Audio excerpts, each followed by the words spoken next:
So, I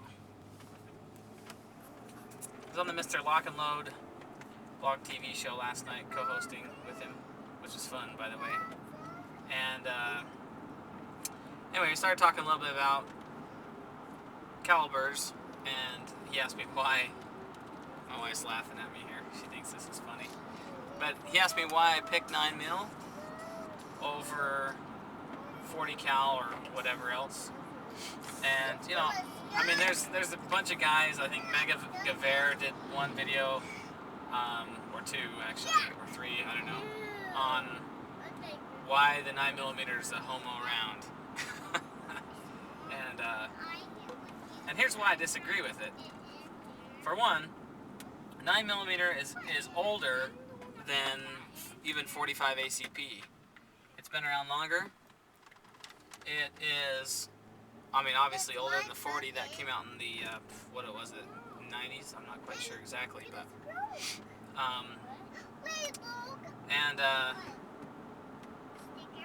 and two, well, I don't know if I'm gonna go down the list, but, well, let's make a list. One, it's been around a long time. It's kind of a proven round. It's been through every major conflict in the 21st century. It is the standard NATO round, which makes it very readily available. It's the most popular caliber round used in the United States. Hey, relax back there, guys.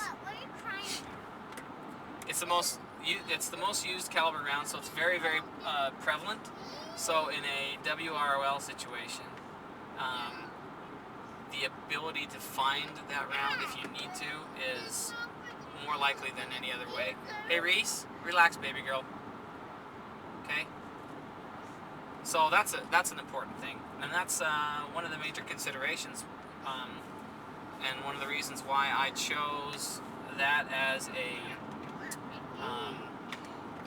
kind of a SHTF gun or caliber.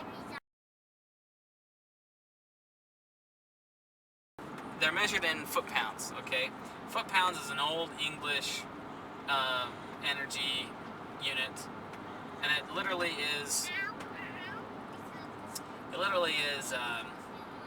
how much energy it would take to move a pound 1 foot off of the ground. So if you were to take all the energy stored in a bullet, put it under, let's say 300 pounds, it would raise that if you were able to capture every bit of that energy a foot off the ground. If I'm wrong on that, please somebody chime in and correct me, but I'm pretty sure that's how it works. So foot-pounds, okay, that's how bullet energy is measured. And there's a lot of overlap in energies. So like the Beast 45 ACP, right, has energies anywhere from 350 foot-pounds to like 600 foot-pounds. So there's a huge spread on how much energy you're actually generating from the muzzle on a 45 ACP. A 40 cal, same thing, anywhere from, probably 375 foot-pounds to 500 foot-pounds ish. And someone's gonna definitely chime in and say, well, my caliber, my chosen round for that, or my hand load produces this. Well, I'm not talking about that. I'm just talking about generals. So don't get too carried away on these numbers. But so you're talking, 375 to 500 foot-pounds. A lot of overlap with the 45 ACP. The 9mm, you're talking probably 330 foot-pounds ish to 450 foot-pounds. So, do they overlap a lot? Sure. My chosen carry load is Spears Gold Dot, and it's 124 grain plus P round. Produces 410 foot-pounds out of the muzzle, out of a 4.5-inch barrel. That's pretty stout, and that's that overlaps a lot. In fact, the 230 grain Spears Gold Dot in just regular in the 45 ACP produces about 404-ish foot-pounds. So now, granted, that's apples to oranges, I guess you could say, because One's a plus P round and one's just a standard pressured round. But I'm just using it as an example. So if you want to go oranges to oranges or apples to apples, the 124 grain standard pressure Spears Gold Dot round produces 364 foot-pounds. The 230 grain 45 ACP round from Spears produces 404 foot-pounds. So we're talking what? We're talking 36. We're talking 40 pounds difference between those two rounds. The 40 caliber, I'm not quite sure what the 180 grain produces in the 40 cal Spears wise. I think it's probably right around 400 foot-pounds.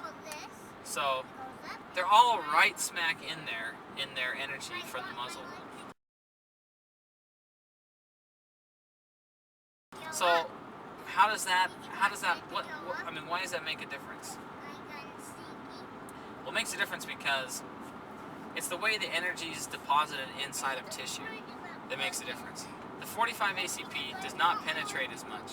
And the reason why is because it's making a bigger hole as it goes through. So it's depositing that energy in a bigger hole.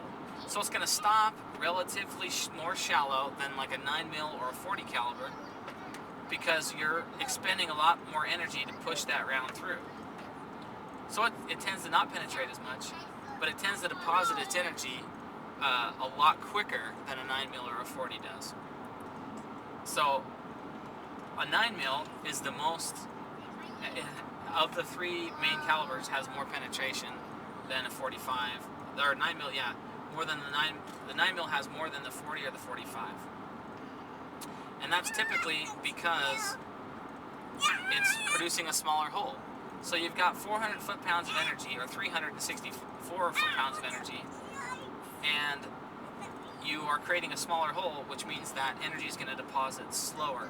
But, so I guess you could say that knockdown power, or how fast the impulse is on that round, is less than a 40 or a 45. But on the flip side to it, you're getting more penetration. So if you have to go through an arm or take an oblique shot, you have to pass through an arm or some other fleshy part other than the torso, your chances of hitting something vital is going to go up with a 9mm. Also, through clothing, winter clothing, things like that, that will have more of an effect on a 40 or a 45 than it will on a 9mm. The 9mm will pass into more layers of clothing without having a lot of its energy stripped off. So same thing, there's considerations where penetration is not as good, and that's like interior walls, like for home defense, things like that. The 9mm is going to penetrate typically, and please don't take this all for 100%, the written word, right?